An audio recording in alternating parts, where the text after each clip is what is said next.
یہ قرآن ایک بابرکت کتاب ہے جسے ہم نے آپ صلی اللہ علیہ وسلم پر نازل کیا تاکہ لوگ اس پہ غور اور فکر کریں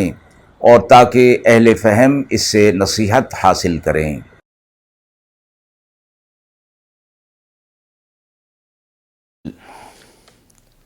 بسم اللہ الرحمن الرحیم۔ السلام علیکم ورحمۃ اللہ وبرکاتہ۔ ناظرین کرام، درس قرآن مجید کے آج کے اس پروگرام میں ہم سورۃ الفرقان کی آیت نمبر 63 تا آیت نمبر 69 کا ترجمہ اور تفسیر پیش کر رہے ہیں، اور آخر میں پوچھے گئے سوال کا جواب ہوگا۔ اعوذ باللہ من الشیطان الرجیم، بسم اللہ الرحمن الرحیم۔ وعباد الرحمن الذين يمشون على الأرض هونا وإذا خاطبهم الجاهلون قالوا سلاما والذين يبيتون لربهم سجدا وقياما والذين يقولون ربنا اصرف عنا عذاب جهنم إن عذابها كان غراما إنها ساءت مستقرا ومقاما والذين إذا أنفقوا لم يسرفوا ولم يقتروا وكان بين ذلك قواما والذين لا يدعون مع الله إلها آخر ولا يقتلون النفس التي حرم الله إلا بالحق ولا يزنون ومن يفعل ذلك يلقى أثاما يضاعف له العذاب يوم القيامة ويخلد فيه مهانا۔ آیات مبارکہ کا ترجمہ ملاحظہ فرمائیں۔ اور رحمان کے بندے وہ ہیں جو زمین پر عاجزی کے ساتھ چلتے ہیں، اور جب بات کرنے لگیں ان سے بے سمجھ لوگ تو انہیں وہ سلام کہتے ہیں۔ اور وہ لوگ جو رات کاٹتے ہیں اپنے رب کے آگے سجدے کی حالت میں اور قیام کی حالت میں، اور وہ لوگ کہتے ہیں اے ہمارے رب، ہم سے دور کر دے دوزخ کا عذاب، بے شک اس کا عذاب تباہی والا ہے، اور وہ بری جگہ ہے ٹھہرنے کی اور بری جگہ ہے رہنے کی۔ اور وہ لوگ کہ جب خرچ کرنے لگتے ہیں تو نہ بے جا اڑاتے ہیں اور نہ تنگی کرتے ہیں، اور اس کے درمیان اعتدال پر رہتے ہیں۔ اور وہ لوگ کہ نہیں پکارتے اللہ کے ساتھ کسی اور الہ کو، اور کسی جان کو قتل نہیں کرتے جو منع کر دی گئی مگر حق پر، اور نہ بدکاری کرتے ہیں، اور جو کوئی یہ کام کرے گا اس کو سزا سے سابقہ پڑے گا، دگنا ہوگا عذاب قیامت کے دن اس کا، اور وہ پڑا رہے گا اس میں ذلیل اور خوار ہو کر۔ سورۃ الفرقان کی آیات کے بیشتر مضامین میں رسول اللہ صلی اللہ علیہ وسلم کی نبوت و رسالت کے ثبوت، اور کفار اور مشرکین جو آپ صلی اللہ علیہ وسلم کے نبوت و رسالت پر اعتراضات کیا کرتے تھے، شبہات کیا کرتے تھے، ان کے جوابات پر مشتمل تھے۔ اس میں کفار اور مشرکین اور احکام کی نافرمانی کرنے والوں کا عذاب اور سزا کا بھی ذکر تھا، اور مذکورہ آیات سے اور اس سے آگے کی آیات کے اندر اللہ رب العزت نے اپنے مقبول بندوں کا ذکر فرمایا ہے کہ جن بندوں کا آپ صلی اللہ علیہ وسلم پر کی رسالت پر ایمان بھی مکمل تھا، اور ان کے عقائد، اعمال، اخلاق اور عادات، اطوار سب اللہ اور اس کے رسول کی مرضی کے تابع تھے اور احکام شریعہ کے مطابق تھے۔ قرآن مجید نے ایسے مقبول اور مخصوص بندوں کو عباد الرحمن کا لقب دیا ہے، جس کا مطلب ہے رحمان کے بندے، جو ان کے لیے سب سے بڑا اعزاز ہے۔ اور یوں تو ساری ہی مخلوق اللہ تبارک و تعالیٰ کی بندگی اور اس کی مشیت اور ارادہ کے تابع ہے، اس کے ارادے کے بغیر کوئی کچھ نہیں کر سکتا، مگر یہاں بندگی سے مراد تشریعی اور اختیاری بندگی ہے، یعنی اپنے اختیار سے اپنے وجود اور اپنی تمام تر خواہشات کو اور تمام کاموں کو اللہ تعالیٰ کی مرضی کے تابع بنا دیتے ہیں۔ ایسے مخصوص بندوں کو اللہ تبارک و تعالیٰ نے اپنا بندہ کہہ کر ان کو اعزاز اور عزت بخشی ہے۔ ان کے اوصاف آخر صورت تک ذکر فرمائے گئے ہیں، اور درمیان میں کفر اور معصیت اور اس کے ثمرات کا ذکر فرمایا گیا ہے۔ مذکورہ آیات میں اللہ تبارک و تعالیٰ کے ان مخصوص اور مقبول بندوں کی 13 صفات کا ذکر ہے، جو کہ اگلی آیات کے اندر بھی آ رہی ہیں، جن میں ان کے عقائد کی درستگی اور اپنے ذاتی اعمال،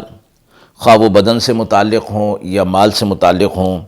سب میں اللہ اور اس کے رسول صلی اللہ علیہ وسلم کی احکامات کی پابندی کرتے ہیں۔ دوسرے انسانوں کے ساتھ معاشرت اور تعلقات کی نوعیت، دن رات کی عبادت گزاری کے ساتھ خوف خدا، تمام گناہوں سے بچنے کا اہتمام، اور اپنی اولاد اور ازواج کی اصلاح اور فکر کرنا جیسے معمولات ان کے شامل ہیں۔ ان کا سب سے پہلا وصف یہ بیان کیا گیا کہ وہ عباد ہونا ہے، اور عباد عبد کی جمع ہے، جس کا معنی بندے کا ہوتا ہے، یعنی وہ بندہ جس کی تمام تر خواہشات اور عادات اور اخلاق اور عقائد سب کے سب اپنے ہر ارادے اور خواہش کو اپنے رب کے حکم اور مرضی کے مطابق وہ کر دے۔ دوسری صفت یمشون علی الارض ہونا، یعنی جب زمین پر وہ چلتے ہیں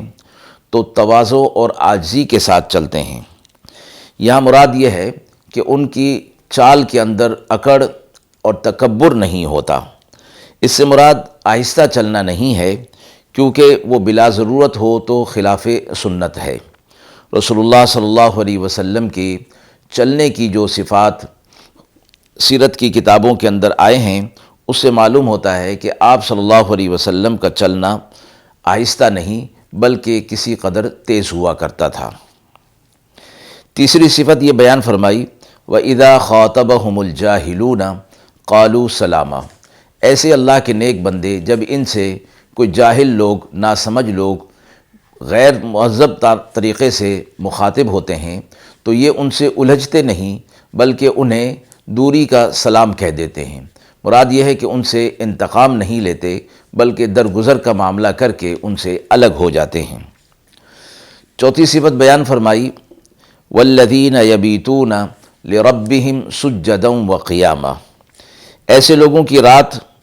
اللہ کے سامنے سجدہ کرتے ہوئے، قیام کرتے ہوئے گزرتی ہے۔ عبادت کے معاملات کے اندر شب گزاری یعنی قیام اللیل کو بڑا اہم مقام حاصل ہے، اس لیے کہ یہ وقت آرام کا ہے، اور ایسے وقت میں آرام کو چھوڑ کر مشقت اختیار کر کے اللہ کے حضور میں کھڑا ہونا، اس کی بڑے فضائل بیان کیے گئے ہیں۔ یعنی ان کا دن اور رات بھی اللہ تبارک و تعالیٰ کی اطاعت اور فرما برداری میں گزرتی ہے۔ پانچویں صفت یہ بیان فرمائی کہ والذین یقولون ربنا اصرف عنا عذاب جہنم، باوجود اس کے کہ دن اور رات کی عبادت گزاری بھی کرتے ہیں اور مقبولین ہیں، اور سارے اس کے باوجود وہ بے خوف ہو کر نہیں بیٹھ جاتے بلکہ اللہ رب العزت کا خوف اور تقوی اور آخرت کی فکر ہمیشہ انہیں دامنگیر رہتی ہے، جس کے لیے وہ عملی کوشش بھی کرتے رہتے ہیں اور اللہ تعالیٰ سے آخرت کے عذاب کی پناہ بھی مانگتے رہتے ہیں۔ چھٹی صفت بیان فرمائی، والذین اذا انفقوا لم یسرفوا ولم یقتروا وکان بین ذلک قواما، یعنی اللہ کے یہ مقبول بندے جب مال خرچ کرنے کی باری آتی ہے، موقع آتا ہے، تو نہ اسراف اور فضول خرچی کرتے ہیں اور نہ بخل سے کام لیتے ہیں بلکہ دونوں کے درمیان اعتدال پر رہتے ہیں۔ رسول اللہ صلی اللہ علیہ وسلم نے فرمایا کہ انسان کی دانش مندی کی علامت یہ ہے کہ خرچ کرنے میں میانہ روی اختیار کرے، یعنی نہ اسراف کرے اور نہ بخل میں مبتلا ہو۔ ایک حدیث میں حضرت عبداللہ بن مسعود سے روایت ہے کہ رسول اللہ صلی اللہ علیہ وسلم نے فرمایا، جو شخص خرچ میں میانہ روی اختیار کرتا ہے اور اعتدال پر رہتا ہے وہ کبھی فقیر اور محتاج نہیں ہوتا۔ ساتویں صفت یہ بیان فرمائی کہ والذین لا يدعون مع اللہ الہا آخر، کہ وہ اللہ کے ساتھ کسی اور کو بطور الہ کے نہیں پکارتے، یعنی اللہ کے ساتھ کسی کو شریک نہیں ٹھہراتے اور اللہ کی عبادت میں شریک نہیں ٹھہراتے۔ اس سے پتہ چلا کہ شرک جو ہے وہ سب سے بڑا گناہ ہے، اس لیے ایسے لوگ شرک سے بہت دور رہتے ہیں۔ آٹھویں اور نویں صفت یہ بیان فرمائی کہ وَلَا يَقْتُلُونَ النَّفْسَ الَّتِي حَرَّمَ اللَّهُ إِلَّا بِالْحَقِّ وَلَا يَزْنُونَ، اور یہ کسی جان کو ناحق قتل نہیں کرتے جس کو اللہ رب العزت نے حرام قرار دے دیا ہے۔ الا بالحق سے مراد یہ ہے کہ مگر یہ کہ حق پر، یعنی قصاص کے طور پر اگر کسی کو قتل کرنا پڑے تو یہ تو اللہ کا واضح حکم ہے، اس لیے اس کو فرمایا کہ جب حق پر ہو تو پھر وہ یہ کام کر گزرتے ہیں۔ اور نویں صفت یہ بیان فرمائی کہ ولا یزنون، نہ وہ بدکاری کے اندر مبتلا ہوتے ہیں۔ اور آخر فرمایا کہ ومن یفعل ذلک یلقى اثاما، وہ لوگ جو کفر اور شرک کے اندر مبتلا ہو گئے اور قتل اور زنا میں بھی، تو ان کا عذاب دوہرا ہوگا اور ان کو عذاب دیا جائے گا، شدید بھی ہوگا اور دائمی بھی ہوگا۔ یہاں عباد الرحمن کی صفات سے الگ اس کو ذکر کیا گیا ہے، اور اللہ کے جو نیک بندے ہیں اگر ان سے اس قسم کی سزائیں ہو جاتی ہیں، ان سے اس قسم کی جرائم ہو جاتے ہیں، تو ان کی سزاؤں کا ذکر اگلی آیات کے اندر آ رہا ہے کہ ان کی سزائیں دائمی نہیں ہوں گی اور ان کی سزاؤں کو دگنا نہیں کیا جائے گا، بلکہ اللہ رب العزت کا فضل و کرم ان پر یہ ہوگا کہ جتنا ان کا گناہ ہوگا اسی قدر انہیں عذاب دیا جائے گا، اور وہ بھی اس صورت میں کہ جب ان گناہوں کے ساتھ وہ اس دنیا سے چلے گئے۔ اگر دنیا کے اندر رہتے ہوئے انہوں نے ان گناہوں سے توبہ کر لی تو اللہ رب العزت ان کے گناہوں کو معاف فرما دے گا۔ آیت کے حوالے سے سوال پوچھا گیا ہے کہ اسراف اور اخطار کے کیا معنی ہیں؟ مذکور آیات کے اندر اللہ کے نیک بندوں کی دو صفات بیان کی گئیں کہ جب مال خرچ کرنے کی باری آتی ہے تو نہ وہ اسراف کرتے ہیں اور نہ اخطار کرتے ہیں۔ اسراف کے لغوی معنی ہے حد سے تجاوز کرنا، اور اصطلاح شرع میں حضرت ابن عباس رضی اللہ تعالی عنہ کے نزدیک اللہ کی معصیت میں، یعنی اللہ نے جہاں منع کیا ہے اور گناہ کا کام ہے وہاں خرچ کرنا اسراف کہلاتا ہے، اگرچہ ایک پیسہ ہی کیوں نہ ہو۔ اور بعض حضرات نے فرمایا کہ جائز اور مباح کاموں میں، جائز کاموں کے اندر ضرورت سے زیادہ خرچ کرنا جو کہ تبذیر کہلاتا ہے، فضول خرچی کی حد میں داخل ہو جاتا ہے، وہ بھی اسراف کے حکم میں ہے، کیونکہ تبذیر یعنی فضول خرچی قرآن مجید کے اندر معصیت اور گناہ اور حرام ہے۔ اب اللہ تبارک و تعالیٰ کا ارشاد ہے ان المبذرین کانوا اخوان الشیاطین، تبذیر کرنے والے شیطان کے بھائی ہیں۔ جو بھی مال گناہ کے کام میں خرچ کیا جائے گا اسے اسراف کہا جاتا ہے۔ اور اخطار کے معنی ہیں خرچ کرنے میں تنگی کرنا اور بخل سے کام لینا۔ اصطلاح شرع میں اس کے معنی یہ ہیں کہ جن کاموں میں اللہ اور اس کے رسول صلی اللہ علیہ وسلم نے خرچ کرنے کا حکم دیا ہے اس کے خرچ کرنے میں تنگی برتنا اور بخل سے کام لینا یا بالکل خرچ نہ کرنا۔ آیات کے مفہوم کے اندر اللہ کے ان نیک بندوں کا یہ صفت بیان فرمائی کہ مال خرچ کرنے میں ان کا یہ ہوتا ہے کہ اسراف بھی نہیں کرتے اور اخطار بھی نہیں کرتے، بلکہ ان کے درمیان ان کا معاملہ اعتدال اور میانہ روی والا ہوتا ہے۔ وآخر دعوانا ان الحمد للہ رب العالمین۔